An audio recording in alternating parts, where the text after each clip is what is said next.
Hey, what's going on YouTube land? It's your boy TJ and welcome to my YouTube channel, Wrestling Nostalgia, where I give my reviews on the WWE shows and PLE events. And today, we are going to be reviewing NXT July 2nd, 2024. So, before I get into my review, just go ahead and give that thumbs up a like. It helps push my video to the algorithm. Without further ado, let's go ahead and get into my review for NXT.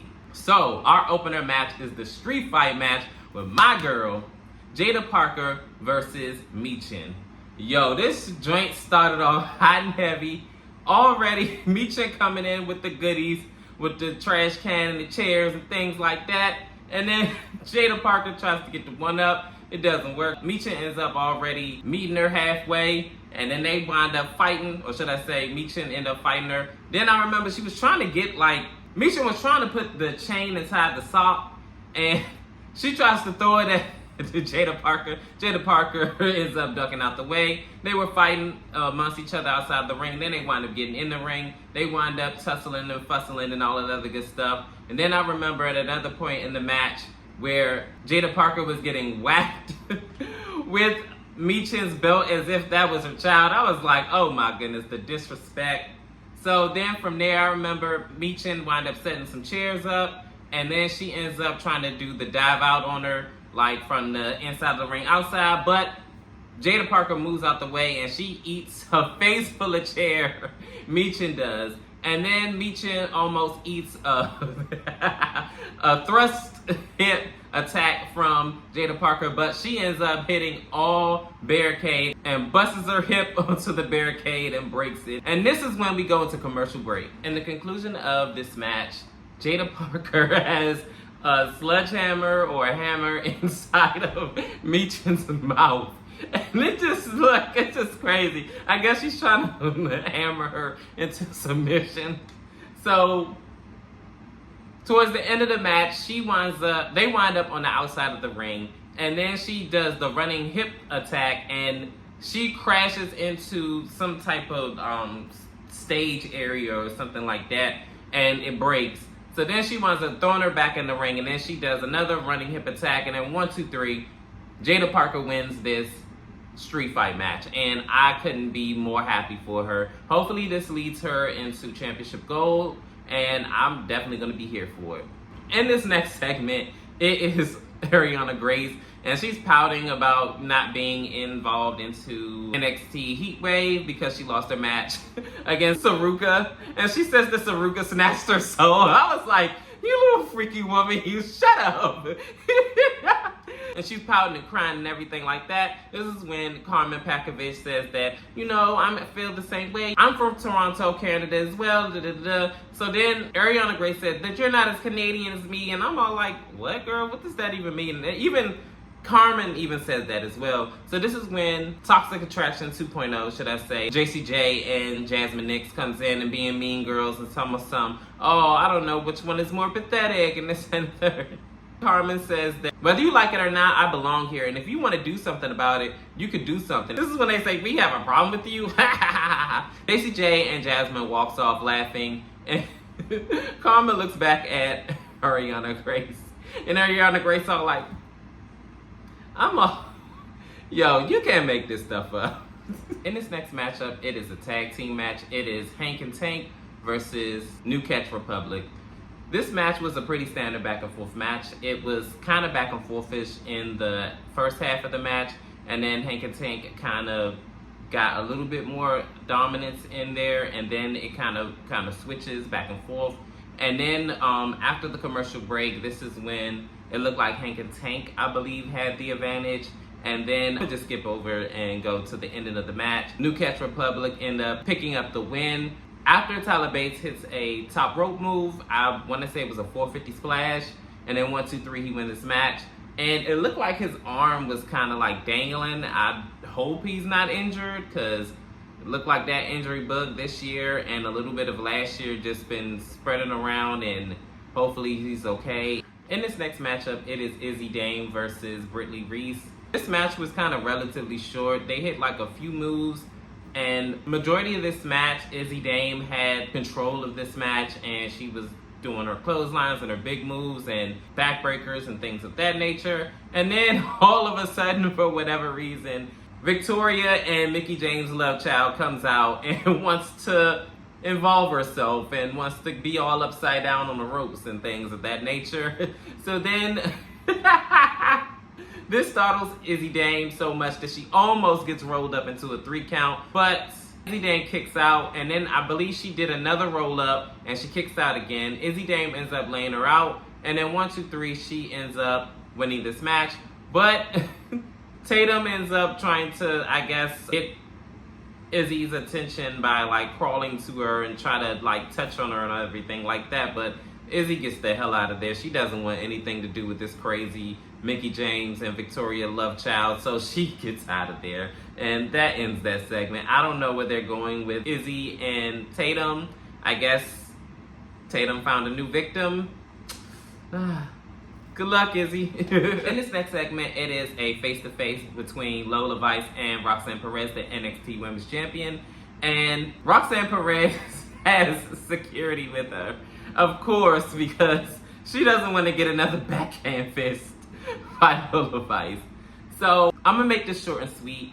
Roxanne Perez comes out and she says that, look, at NXT Heatwave, you're wrestling my style of match. I'm not wrestling in your style of match.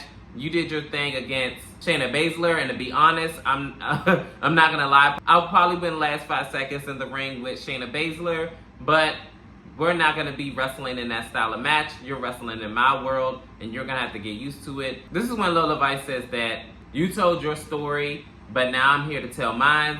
When my mom was pregnant with me, she was getting her black belt, and then she said after she turned 18, she ended up like training for MMA to be a fighter so that way she could take care of her family. Her mom was sick at 20 years old. She was competing in MMA at 20, and now she's in the WWE, and she wants to prove why she's the greatest crossover wrestler to come from MMA to WWE. Also, she cannot wait to call her mom and let her know that she is the new NXT Women's Champion and the first Cuban-born champion of the women's division. Roxanne Perez says that, yeah, that's all good and sweet and dandy and all, but at NXT Heatwave, you're not going to make that call because I'm still going to retain my women's championship.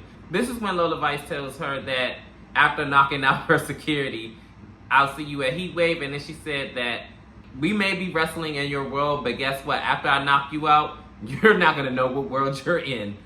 Yo, after her heartfelt speech, I have a good feeling that Roxanne Perez may be dropping her NXT Women's Championship, because normally that means that they're going to lose or drop their championship to the challenger, and then with the reaction from the crowd, it looks like they're firmly behind Lola Vice and her story. So don't be surprised if we be hearing a former women's champion scolded by Sunday. In this next matchup, it is Oral versus Miles.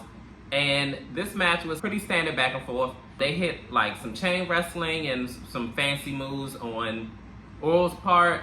And it looked like Meza is getting the better of Miles, and Miles is frustrated. They kind of go to blows a little bit, and then we go into commercial break.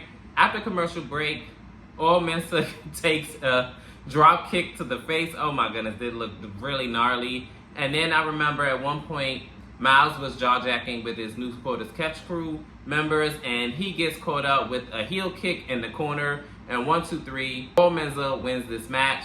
I guess next time you need to pay attention to the match, and maybe you can win one. In this next matchup, it is Wendy Choo versus Carly Bright. Whew, I'll tell you one thing, Carly Bright is definitely in for a doozy.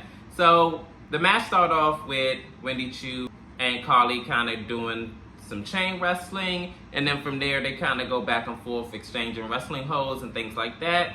Wendy Choo kind of dominated majority of this match, but towards the end of the match, Wendy Choo ended up doing a clothesline and then locking in a sleeper hold, making Carly Bright tap out, making Wendy Choo the winner of the match. I'll tell you one thing, I kind of already felt like Wendy was gonna win this match. But Carly Bright definitely did put up a really good fight, but it just was not her night tonight. In this next matchup, it is Cameron Parkovich versus Desmond Nix.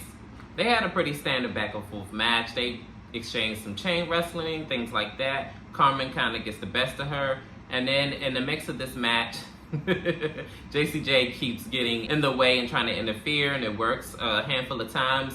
And then I remember towards the end of the match, she tries to do it one more time and gets involved, but Cameron stomps on her hand, or caught her hand with her 2 feet, and then she's like, let it go! And I'm like, what are we doing here?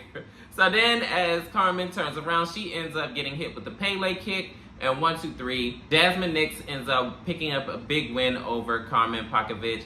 I tell you one thing, Carmen, after Natalia's departure, allegedly, because it's been rumored that Natalya is leaving WWE. I don't know for a fact if it is going to come to fruition. I don't know if she's still in allegations of signing a new deal or not, or how that's going to go. But it seemed like after she left, Carmen just been just going on a downward spiral a little bit.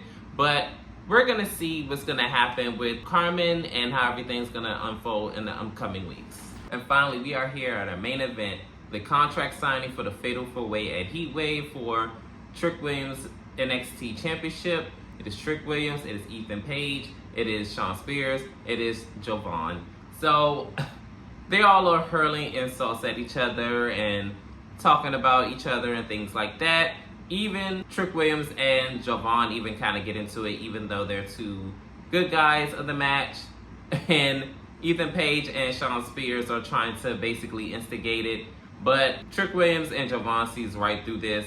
As Trick Williams is finishing his statement and things of that nature, the heels of the match end up attacking Trick and Jovan, and Jovan ends up putting Shawn through a table, and so does Trick put Ethan Page through a table. Then this leaves both of them standing left alone in the ring with the NXT Championship, and Jovan is looking at that championship really, really hard.